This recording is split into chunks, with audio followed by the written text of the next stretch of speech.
ನಮ್ಮ ಕೈಯನ್ನು ಹಿಡಿದೆ. ಅದು ಯಾಕೆ ಹಾಗಾಯಿತು, ಯಾರ ಮೇಲೆ ಕೂಡ ಆರೋಪ ಮಾಡೋದು ಬೇಡ, ಆದರೆ ಅದನ್ನು ನಾವು ಸುಧಾರಿಸ್ಕೊಳ್ಬೇಕಾಗುತ್ತೆ. ಇನ್ನು ಗೆರೆಗೆ ಹೊರತು ಹೇಳುವಂಥ ಮಾತು ಬರೋದಿಲ್ಲ. ಕೆಲವು ಜನ ಮಾಡ್ತಾರೆ, ವಯಸ್ಸಿನಿಂದ ಮಾತಿನಿಂದ ನೀನು ನೋಡ್ಕೊಳ್ತೀನಿ, ನೀನು ಮಾಡ್ತೀನಿ, ನೀನು ಅದನ್ನು ಮಾಡ್ತೀನಿ, ಇದನ್ನು ಮಾಡ್ತೀನಿ, ತೋರಿಸ್ತೀನಿ. ಪ್ರಜಾಪ್ರಭುತ್ವದಲ್ಲಿ ಎಷ್ಟು ದಿನ ಅಂತ ಹೇಳಿಕೊಟ್ಕೊಳ್ಳೋಕ್ಕೆ ಸಾಧ್ಯ ಇದೆ. ಆ ಇರಬೇಕು ಸ್ವಾಭಿಮಾನ. ಹುಟ್ಟಿದ ವಿಷಯವನ್ನು ಸಾಯಲೇಬೇಕು, ಆದರೆ ಸ್ವಾಭಿಮಾನ ಮಾತ್ರ ಇರಬಾರ್ದು.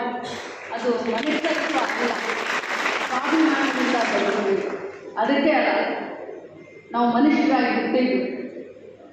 ನಾನು ಇಷ್ಟೇ ಹೇಳಲಿಕ್ಕೆ ಬಯಸ್ತೇನೆ ಬಂಧುಗಳೇ, ಯಾರಿಗೂ ಹೆದರೋದು ಸಿಗೋದಿಲ್ಲ. ನಮ್ಮ ಅನ್ನ, ನಮ್ಮ ಬೆನ್ನಿಗೆ ಎರಡು ರೊಟ್ಟಿಯನ್ನು ನಾವು ದುಡಿದು ತಿಂದಾಗ ಮಾತ್ರ ನಮಗೆ ಸಾಧ್ಯ ಆಗುತ್ತೆ ಹೊರತು ಬೇರೆಯವರು ನಮ್ಮ ಮನೆ ನಡೆಸೋದಿಲ್ಲ, ಬೇರೆಯವರೇನೋ ನಮಗೆ ಕೈ ತುತ್ತು ಮಾಡಿ ಹಾಕೋದಿಲ್ಲ. ನಮ್ಮ ಸ್ವಾಭಿಮಾನವನ್ನು ನಾವು ಬಿಟ್ಕೊಡೋದು ಬೇಡ. ಇವತ್ತು ಸೋತಿದ್ದೀವಿ ಅಂತ ಹೇಳಿ ಅವಲೋಕನ ಮಾಡ್ಕೊಳ್ಳೋಣ, ಆತ್ಮಾವಲೋಕನ ಮಾಡ್ಕೊಳ್ಳೋಣ. ಆದರೆ ನೀನು ನನಗೆ ಬನ್ನಿ ಚೂರಿ ಹಾಕಿರಿ, ನೀನು ನನ್ನ ಕೆಲಸ ಮಾಡಲ್ಲ, ನೀವು ನನಗೆ ಮೋಸ ಮಾಡಿರಿ, ಅದು ಬೇಕಾಗಿಲ್ಲ ನನಗೆ. ಕೆಲಸ ಮಾಡಿದವರು ಲಕ್ಷ್ಮೀ ಹೆಬ್ಬಾಳ್ಕರ್ ಜೊತೆ ಇರುವಂಥ ಅಣ್ಣ ಬಂದರು, ಕೆಲಸ ಮಾಡಿದವರು ಲಕ್ಷ್ಮೀ ಹೆಬ್ಬಾಳ್ಕರ್ ಜೊತೆ ಇರುವಂಥ ಅಣ್ಣ ಬಂದರು. ನನ್ನ ಮಗನಿಗೆ ಅದನ್ನೇ ಹೇಳಿದ್ದೀನಿ, ಯಾರು ನಿನಗೆ ಸಹಾಯ ಮಾಡಿದಾರೋ ಅವರು ನಿನಗೆ ಕಣ್ಣಿ ಕಾಣುವಂಥದ್ದೇವರು, ಯಾರು ಮಾಡಲ್ಲೋ ಅವರು ಕೂಡ ನಿನಗೆ ದೇವರು. ಯಾಕಂತಂದರೆ ಈಗ ಆಗಬಹುದಲ್ಲ ಅಂತ ಮುಂದಿನ ದಿನದಲ್ಲಿ ನೀನು ಎಚ್ಚರಿಕೆಯಿಂದ ಇರಲಿಕ್ಕೆ ನಿನಗೆ ಅವರು ಸಹಾಯ ಮಾಡಿದ್ದಾರೆ ಅಂತ ಹೇಳ್ತೀನಿ. ಇವತ್ತು ಏನಾಗಿದೆ, ಬೆಳಗ್ಗೆ ಅಣ್ಣನ ಹತ್ರ ಮಾತಾಡಬೇಕಾದ್ರೆ, ಸಿದ್ಲಿಂಗಣ್ಣನ ಹತ್ರ ಮಾತಾಡಬೇಕಾದ್ರೆ ಒಂದು ಮಾತನ್ನು ಹೇಳಿದೆ, ಬಿದ್ದವರು ಸಂಕಟದಲ್ಲಿ, ಗೆದ್ದವರು ಸಂಕಟದಲ್ಲಿ. ಬಿದ್ದವರು ಹೆಂಗೆ ಬಿದ್ವಿ ಅಂತ ಹೇಳಿ ಸಂಕಟ ಪಡ್ಕೊಂಡ್ರೆ, ಗೆದ್ದವರು ಯಾಕೆ ಕಡಿಮೆ ಆಯಿತು ಅಂತ ಸಂಕಟ ಪಡ್ಕೊಳ್ತವ್ರು ಒಂದು ಪ್ರಸಂಗ. ಅದಕ್ಕೆ ಇದು ರಾಜಕಾರಣ ನೀರಾಗಲಿಕ್ಕೆ ಬಿಡೋದು ಬೇಡ ಬಂಧುಗಳೇ. ತಾವೆಲ್ಲರೂ ಬಹಳಷ್ಟು, ಯಾಕಂತಂದರೆ ಇಷ್ಟೊಂದು ಇಂಥ ಒಂದು ಸಮಯದಲ್ಲೂ ಕೂಡ ತಾವು ನಮ್ಮ ಬೆನ್ನಿಗೆ ನಮ್ಮ ಪಕ್ಷವನ್ನು ಸಂಘಟನೆ ಮಾಡಿದ್ರಿ. ನನಗೆ ಒಂದು ಕರೆ ಇತ್ತು, ತಾವೆಲ್ಲ ಹೊರಗೆ ಬೀಳ್ತೀರಾ ಇಲ್ಲ ಹೇಗೆ ಏನು ಅಂತ. ಯಾಕಂದರೆ ಮಾಂತೇಶ್ ಕಡಾಡಿಯವರು ಮಾತನಾಡಿದಾಗೆಲ್ಲ ಅಕ್ಕ ನಮ್ಮ ಜನ ಕಣ್ಣಿಗೆ ಕಾಣೋದಿಲ್ಲ, ಆದರೆ ಇರ್ತಾರೆ, ಓಟ್ ಮಾತ್ರ ನಮ್ಗೆ ಬೀಳ್ತವೆ ಅಂತ ಪದೇ ಪದೇ ಹೇಳ್ತಾ ಇದ್ದೆ. ಆದರೆ ಪ್ರತಿಯೊಂದು ಬೂತ್ನಲ್ಲಿ 15 ಜನ ಕಾರ್ಯಕರ್ತರಿದ್ದರೂ ಕೂಡ ಬಹಳಷ್ಟು ಶಿಸ್ತಿನಿಂದ ನಮ್ಮ ಪಕ್ಷದ ಅಭ್ಯರ್ಥಿನ ಗೆಲ್ಲಿಸಲಿಕ್ಕೆ ತಾವು ಪ್ರಯತ್ನ ಪಟ್ಟಿದ್ದೀರಾ. ತಮ್ಮ ಋಣ ನನ್ನ ಮೇಲೆ, ನನ್ನ ಮಗನ ಮೇಲೆ, ಪಕ್ಷದ ಮೇಲೆ ಇದೆ. ಮತ್ತೆ ಸಂಘಟಿತರಾಗೋಣ, ಮತ್ತೆ ಸಂಘಟನೆಯನ್ನು ಮಾಡೋಣ. ನಿಮ್ಮೆಲ್ಲರ ಜೊತೆಯಲ್ಲಿ ನಾನು ನಿಲ್ತೀನಿ.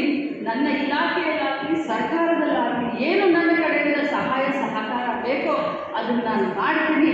ನಾನು ಕೂಡ ನಿಮ್ಮ ಜೊತೆ, ನಿಮ್ಮ ಕಷ್ಟದಲ್ಲಿ ಸುಖದಲ್ಲಿ ಇರ್ತೀನಿ. ಯಾವುದೇ ಕಾರಣಕ್ಕೂ ಕೂಡ ಹಿಂದೆ ಒಳ್ಳೆ ನೋಡೋದು ಬೇಡ, ಇನ್ನು ಮುಂದೆ ಸಾಗೋಣ ಅಂತ ಹೇಳ್ತಾ ಧೈರ್ಯದಿಂದ ತಾವೆಲ್ಲ ಇರಿ.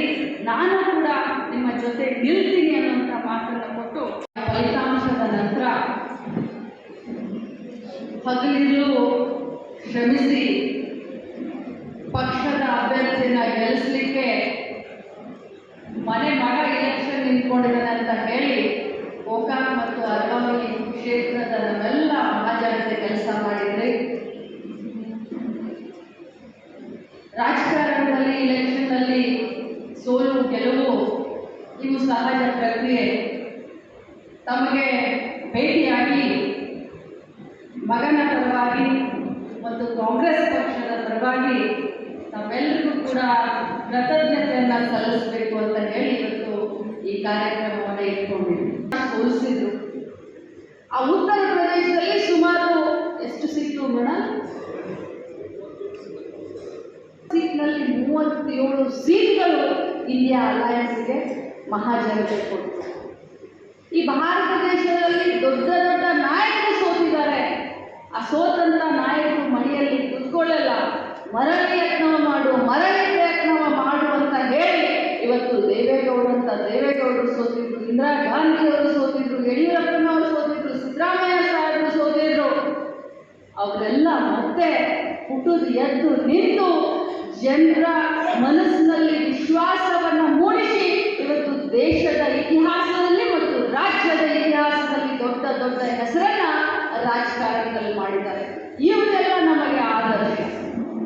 ಇವತ್ತು ಮೃಣಾಲ್ಗೆ ಒಂದು ಅವಕಾಶ ನಾವು ಬೇಡ ಅಂತ ಹೇಳಿದ್ರೆ, ಆದರೆ ಇಡೀ ರಾಜ್ಯದಲ್ಲಿ ಎಲ್ಲ ಮಂತ್ರಿಗಳಿಗೆ ನೀವಾದರೂ ನಿಲ್ಲಿ, ನಿಮ್ಮ ಮಕ್ಕಳನ್ನಾದರೂ ನಿಲ್ಲಿ ಅಂತ ಹೇಳಿ ಪಕ್ಷದ ಹೈಕಮಾಂಡ್ ಹೇಳಿದಾಗ ಪಕ್ಷದ ಶಿಸ್ತಿನ ಸಿಪಾಯಿಯಾಗಿ ನಾನು ಆಗಲಿ ಅಂತ ಮೃಣಾಲ್ ಹೆಬ್ಬಾಳ್ಕರ್ಗೆ ಟಿಕೆಟ್ ತಗೊಂಡು ಈ ವಯಸ್ಸಿಗೆ ಅವನಿಗೊಂದು ಟಿಕೆಟ್ ಸಿಕ್ತು.